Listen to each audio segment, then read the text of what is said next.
Hey guys, I'm here on beautiful Lake Labana in Itasca County, Minnesota, and I just wanted to take a few minutes to do a quick review on my 2017 Tracker Pro Team 175TF.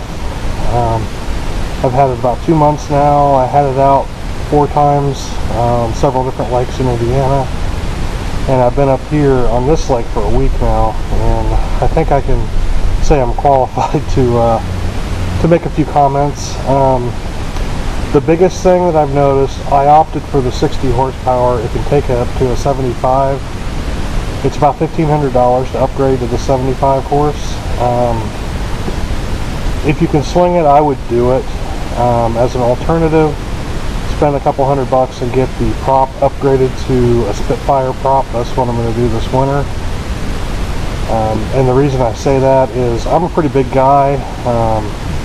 If it's just me in the boat, or me and one of my sons, the boat has no problem at all. But when you put all 3 of us in here, if we're all sitting on this back row here, it can be difficult to get the boat up on plane. It'll get there, but it takes a while. You have to work the trim a lot. You have to start it all the way trimmed down, and as the RPMs come up, gradually trim it up, and it will eventually get up to plane. One thing I've found that helps is keep the front live well filled. A lot of times I'll have my boys sit up here, right here, until we get up on plane. Technically you're not supposed to do that, and especially here in Minnesota, I believe it's state law that nobody's supposed to sit there. So, yeah. So we've worked around it. The other thing I would do is I would add a second depth finder. I would put a nicer one, if you're going to get one, back at the console for finding locations on the lake. If you're on an unfamiliar lake, it's helpful to have the GPS in the fish finder, and I would put the small one up front so you're not constantly looking back. You know, I've been fishing this lake since I was a little kid, so I know pretty much the lake, where everything is, where the dangerous parts are. But yeah, on an unfamiliar lake, this lake's pretty clear. I can see the bottom, so I don't even need the fish finder technically. But on a lot of the reservoirs, like in Indiana, they're murky and muddy, and you can't see the bottom, and I've got the dings and nicks on my prop to prove it. So that's another upgrade I would make. Some things I really like: the live wells work great. I love the timer feature. The only thing that's a little weird to me, because I'm not used to it, is the way that they're filled. There's no real plug in the bottom that you can put in and take out. There's a tower that's an overflow. To drain it, you have to take that all the way out. But in order to fill the live well, you have to put it in, and as it fills, the fill just pumps into the thing like a regular aerator, and then it flows out through the tube. So it seems to work okay. It's just not what I'm used to. And the tower doesn't really get in the way as much as I thought it would. You know, I have a live well net, and we can get around it just fine.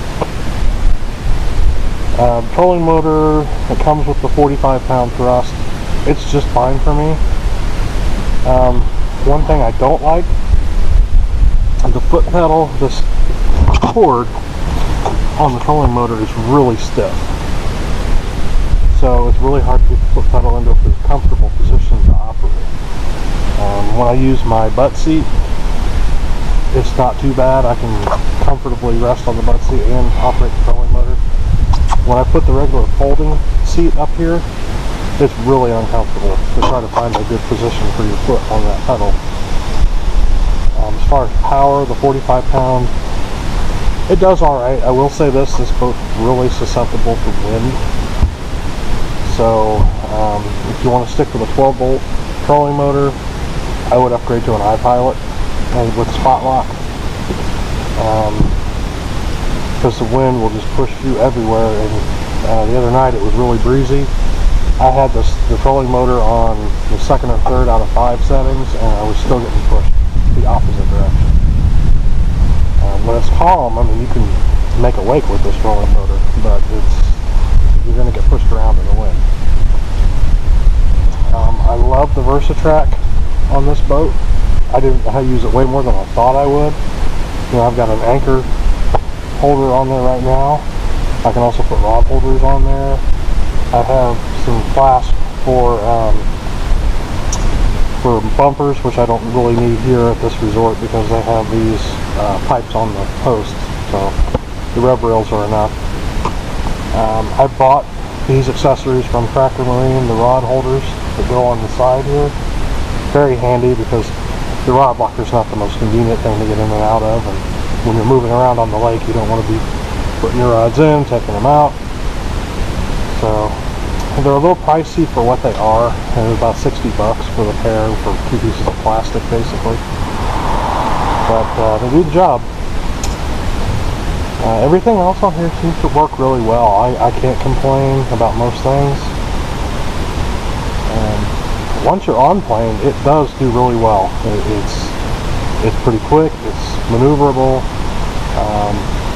When you're just on regular rough water where it's wind driven, it is a very smooth ride, even in rougher water. I'm not going to take it out on Lake Michigan or anything, but you know.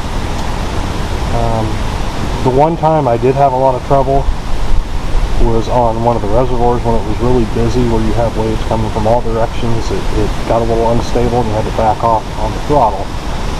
But once I backed off on the throttle, it was fine. So I guess one other way would be to trim the motor down. It would have brought the bow down into the water a little more. Outside of that, I'm very happy with this boat. I know it's not a top of the line model, but it does the job. And I love the flexibility of the seating on the TF versus the TXW, because I've gone out on one of the reservoirs. I had my little girl, my 5-year-old, sitting next to me on the bow, and you can't really put a price on that. Oddly enough, this week my son has had the option to move this seat up here to this forward post in the belly of the boat, and he hasn't. He just sits back in the regular seat, so it's there if he wants it, I guess.